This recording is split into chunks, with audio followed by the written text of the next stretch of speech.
کہ کوئی phone call نہ آ جائے. کوئی اور ٹائمز میں فون کال آتی تھی تو میری حالت خراب ہو جاتی تھی, اور جب تک میں اپنے والد صاحب کی آواز السلام علیکم میرا بیٹا, السلام علیکم میرا بچہ, یہ نہیں سن لیتا تھا تو مجھے سکون نہیں آتا تھا. اور آپ یقین کیجئے کہ میرے ماں باپ کا رول ریورس تھا, یعنی کہ ابو مجھے امی کی طرح ٹریٹ کرتے تھے اور امی مجھے ابو کی طرح. امی تھوڑا سا اسٹریٹ فارورڈ اور تھوڑا سا سخت کی قسم کی تھیں اور ڈسپلن اینڈ ایوری تھنگ. ابو جو ہیں وہ مجھے اسپوائل کرتے تھے, میرا ساتھ دیتے تھے ہر چیز میں, مجھے سپورٹ کرتے تھے, پیار کرتے تھے, گلے لگاتے تھے. ان کے اندر یہ چیز تھی, اور امی کے اندر یہ تھوڑا سا رکھ رکھاؤ کے ساتھ وہ چلتی تھی. تو پھر جب میں گھر پہنچا تو آئی کوڈ ٹیل کہ he was not there, but we talk ہم ٹو دا ہاسپٹل. میری زندگی کے مشکل ترین لمحات تھے, ابو جا چکے تھے, اور شاید اللہ تعالیٰ نے مجھے اس چیز سے محفوظ رکھنا تھا کہ میں اللہ کو یہ تھا کہ میں شاید وہ منظر نہیں دیکھ پاؤں گا ان کی جان نکلنے کا. تو جب میں گیا تھا تو آلریڈی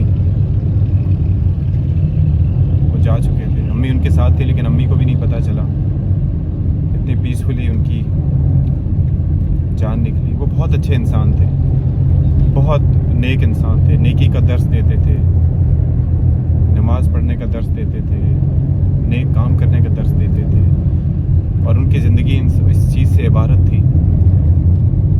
میں آپ یقین کیجئے کہ آج 2022 ختم ہو رہا ہے, 29 اگست سے لے کے آج 4 مہینے کا وقت ہو چکا ہے, اور یقین کیجئے کہ میں ہر گزرتے دن کے ساتھ ڈپریشن کا, پریشانی کا, ایک ایسی گریف کی ایک ایسی ورلپول میں ہوں کہ مجھے سمجھ نہیں آتا کہ میں اس میں سے کیسے نکل سکتا ہوں.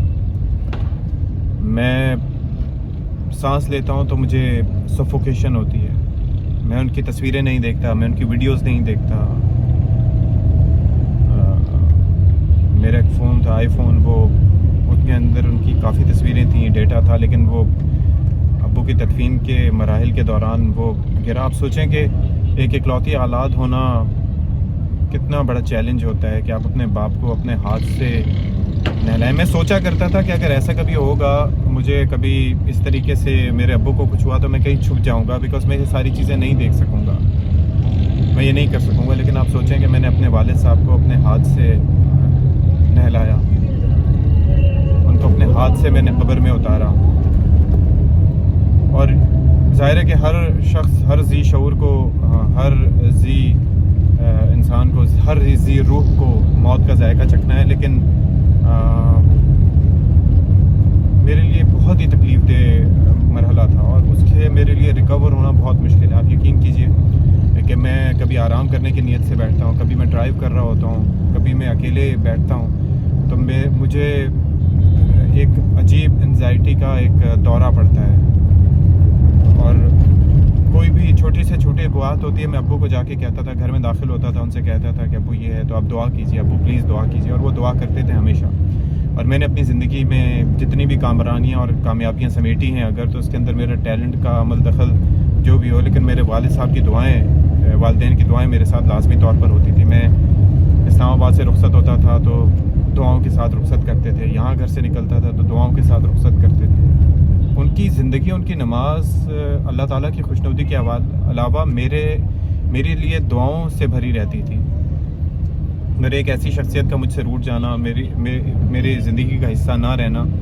وہ ہر سال کے آخر میں کہا کرتے تھے کہ اشفاق, اب آئندہ سال آپ لوگوں سے ملاقات ہوگی, اور وہ آئندہ سال رات کے 12 بجے تک ہوتا تھا. تو آپ سوچئے کہ ایک ایسی شخصیت کا چلے جانا. اور میں ایک عرصہ ان سے دور رہا.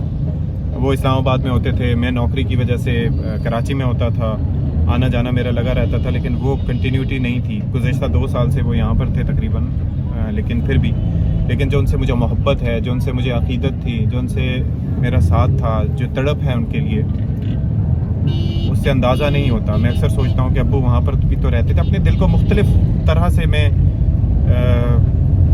قائل کرنے کی کوشش کرتا ہوں, لیکن دل جو ہے وہ سنبھلتا نہیں, سمجھتا نہیں. تو کائنڈلی دعا کیجئے گا. اللہ تعالیٰ جن کے والدین سلامت ہیں تو اللہ تعالیٰ ان کو سلامت رکھے, کیونکہ یہ بہت بڑا دھچکا ہے. یعنی کہ جس نے آپ کو انگلی پکڑ کے چلنا سکھایا ہو اس کو آپ اپنے ہاتھ سے جا کے قبرستان میں اتار کر آ جائیں، اپنے ہاتھ سے دفن کر دیں، اپنے ہاتھ سے ایک انجان جگہ پر چھوڑ آئیں، تو یہ زندگی کی ریالٹی ہے. اور بس ایک چیز سکون دیتی ہے، پہلے بہت بے سکونی ہوتی تھی، اب بھی ہوتی ہے، کبھی کبھار برداشت نہیں ہوتا، تمام جو الفاظ جو کہ اصولاً تو سمجھ میں آنے چاہیے لیکن نہیں آتے، تو ایک چیز جو ہے وہ مجھے سکون دیتی ہے کہ وہ یہ ہے کہ انہوں نے اپنی زندگی بڑی اچھی گزاری، بڑی بھرپور گزاری. دوسرا یہ ہے کہ موت کا ایک دن متعین ہے، جو مرضی آپ کر لیں اس دن کو آگے پیچھے نہیں کر سکتے، جو رات قبر میں ہے وہ رات باہر نہیں.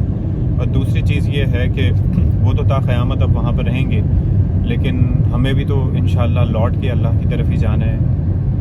تو بس یہ دعا ہے اور یہ ہے کہ انشاءاللہ جب تک زندگی ہے تب تک کوشش کروں گا کہ ان کے لیے ایک صدقہ جاریہ کے طور پر رہوں، اور اس کے بعد جا کے انشاءاللہ اس جہان میں ان کے ساتھ ملوں گا. تو باقی اپنی دعاؤں میں یاد رکھیے، اپنے والدین اگر حیات ہیں تو ان کا خیال رکھیے، ان کو پیار کیجیے، کیونکہ یہ ایک ایسی نعمت ہے کہ جو ایک دفعہ کھو جائے تو لوٹ کر نہیں آتی. اور وہ خالی پن جو ہوتا ہے نا، جب آپ سر پہ دستے شفقت کے لیے ترستے ہوں، جب آپ گلے ملنے کے لیے کسی کو ترستے ہوں، جب آپ چاہتے ہوں کہ کوئی آپ کو کہے کہ میرا بیٹا، جب آپ فون کریں تو وہ آواز آپ کو سنائی دے، جب نہیں سنائی دیتی نا تو پھر اس دنیا کی کوئی چیز معنی نہیں رکھتی.